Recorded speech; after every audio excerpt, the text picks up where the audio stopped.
Yeah, iBhayibheli ayilichithanga bevela khona. Okay. Yeah, abevela khona.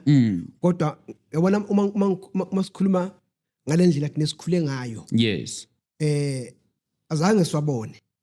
Yeah, engikile esikhule ngayo. Kodwa manje ngokufunda nangokukhula akhona iBhayibheli yavuma.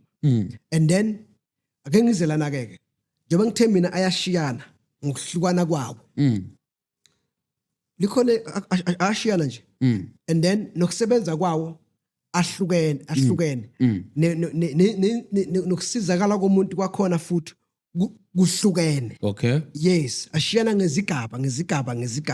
Kuyo ngokuthi ke amandla akho athini. Then ke wathole. Sure, Yeah. sure. So Bishop, I think le question yami awukayiphendula. Where there is in the Bible la kukhulunywa khona ngamafutha. Why siwasebenzisa amafutha? iBhayibheli uthini uNkulunkulu ngamafutha uthi siwasebenzise? Because emasontweni abanye bayekisiwa ama-oil kuthiwa bangasawasebenzisi. So wena Bishop unawo amabhodlela wakho owathengisayo. Lithini iBhayibheli ngamafutha? Yeah, liyavuma iBhayibheli. Okay. Yeah, iBhayibheli liyavuma. Nalo wesifazana wasizakala. Uyangithola ngithi. Lo owaguqa phambi kwaJesu. Okay. Yes. Abekhona amafutha.